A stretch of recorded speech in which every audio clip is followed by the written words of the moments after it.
पूज्य ज्ञानानंद जी महाराज जी के चरणों में नमन। मंचासी न्यायमूर्ति हेमंत गुप्ता जी, विश्व हिंदू परिषद के अंतर्राष्ट्रीय कार्याध्यक्ष श्री आलोक जी, पुस्तक के लेखक मेरे मित्र हेमंत शर्मा जी और पुस्तक के प्रकाशक और मेरे वर्षों से मित्र प्रभात जी, सभागार में उपस्थित पूज्य शरण संत वृंद, सभी महानुभाव, बहनों और भाइयों, सबको राम राम। राम राम। जय श्री राम। राम राम ये शुभ है, ये मंगल है। राम राम यह भारत में योगक्षेम है, हृदय की नम्रता है और मन की संवेदना है। राम राम यह प्रेरणा है, यह जीवन के लिए प्रकाश है। राम राम यह विश्वास है, यह अभय है। राम राम जीवन के प्रारंभ है, राम राम जीवन के अंत है। मित्रों, मैं सोच रहा था भीम के नाम के भवन में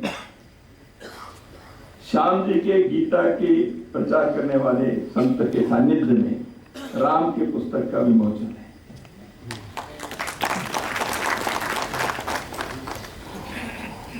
पुस्तक के बारे में यहां कहा गया है, हेमंत जी अयोध्या के बारे में 2 पुस्तकें अब तक प्रकाशित किए हैं, उन्होंने लेखन किया है। उस समय तो ये बात उन्होंने शायद नहीं बताई थी,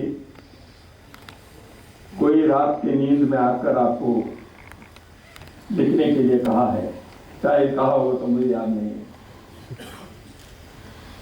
अब ये तीसरी पुस्तक अयोध्या और राम पर है, तो ट्रिलॉजी है आपके राम और अयोध्या पर। पहले हेमंत जी को मैं हृदय से अभिनंदन करता हूं, जैसे आपने कहा इसमें अपनी बात में उन्होंने उल्लेख किया है। मैं वंदे भारत के स्पीड से, गति से इस पुस्तक को मैंने लिखा है।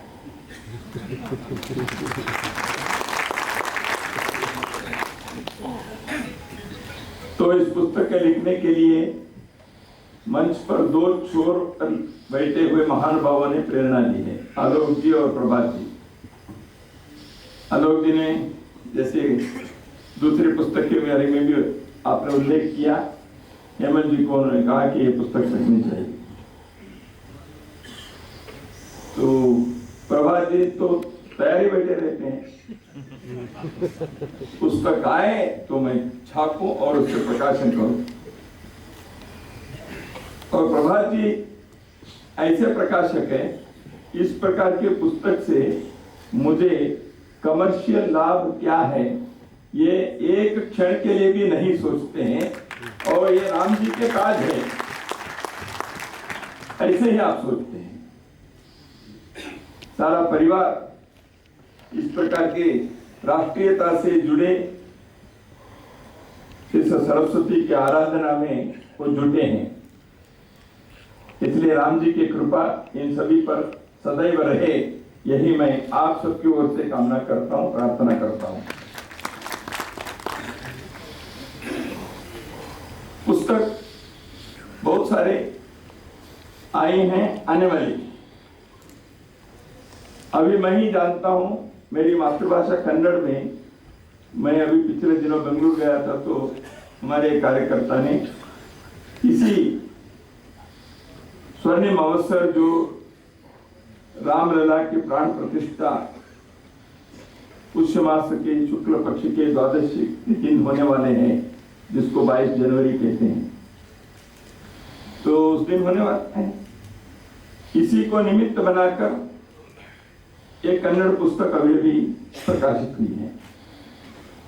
एक मराठी पुस्तक पिछले दिनों उसके शुभकामना शुभ संदेश देने के लिए मेरे पास विषय आया था। तो जो आंदोलन में सक्रिय रहे ऐसे 4 बंधुओं ने अयोध्या में जाकर अयोध्या के सारे इतिहास, आंदोलन के इतिहास, इन सारे विषयों को लेकर उन्होंने राम अयोध्याचे केंद्र विश्व चैतन्याचे इस प्रकार के एक शीर्षक के पुस्तक उन्होंने प्रकाशित की है, जिसको पूरी सरसंघ चालक जी के द्वारा लोकार्पण हुआ जिसका। तो ऐसे पुस्तकें, ग्रंथ भारत के हर भाषा में इस वर्ष अगले वर्ष आने वाली है। हेमंत जी की पुस्तक की विशेषता है, हेमंत जी एक सिद्धार्थ लेखक हैं। हेमंत जी ने कहा इस पुस्तक को मैंने लिखा नहीं है, मुझे किसी ने लिखवाया है, राम जी की कृपा है। मैं तो ये कहूंगा राम जी की कृपा है और तुलसी जी की प्रेरणा है, ऐसे मैं मानता हूं, क्योंकि आप काशी के हैं। इसमें राम का तत्व है और तुलसी जी का सत्व है।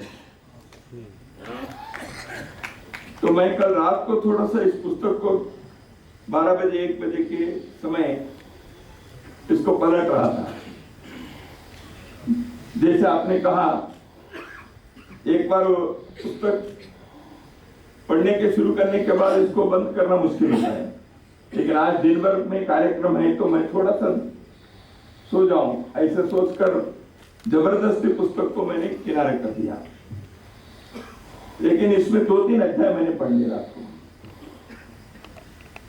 पहली बात ये जो दर्ज हुआ इसमें, जिसके न्यायमूर्ति हेमंत गुप्ता जी ने उल्लेख किया, वो है सर्वप्रथम इस सारे आंदोलन के संदर्भ में इनके ऊपर आपराधिक मुकदमा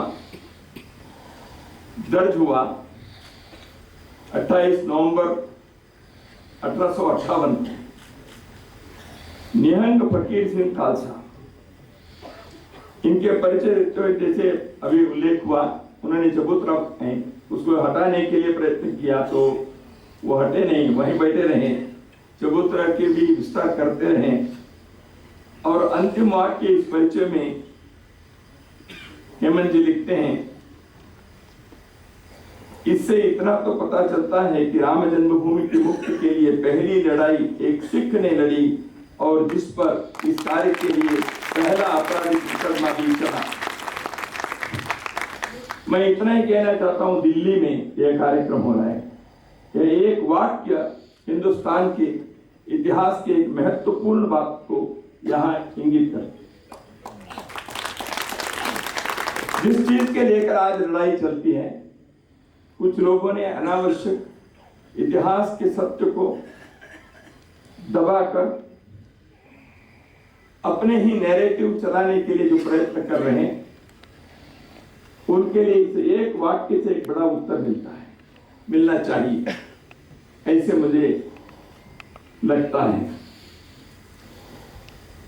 राम जन्मभूमि के आंदोलन एक बार नहीं 72 बार संघर्ष हुआ है। भारत के यहाँ के समाज ने कभी राम जन्मभूमि पर अपनी श्रद्धा को, अपने अधिकार को कभी नहीं भूले, एक क्षण के लिए भी नहीं भूले। हर पीढ़ी में इसके लिए आंदोलन हुआ है, संघर्ष हुआ है। हेमंत जी कहते हैं खूनी संघर्ष हुआ है, ठीक है, रक्त ना बहे ये सब चाहते हैं, लेकिन कई बार धर्म की स्थापना के लिए कुरुक्षेत्र के रणांगण में खून न बहे यह प्रयत्न योगेश्वर कृष्ण ने अंतिम क्षण तक किया, परंतु जब अधर्म के पक्ष के लोग तैयार नहीं हुए तो खून बहा। धर्म की स्थापना के लिए मजबूरी से भी क्यों न हो खून बहता है, तो लोक कल्याण के लिए इसको हमें सहन करना ही पड़ेगा।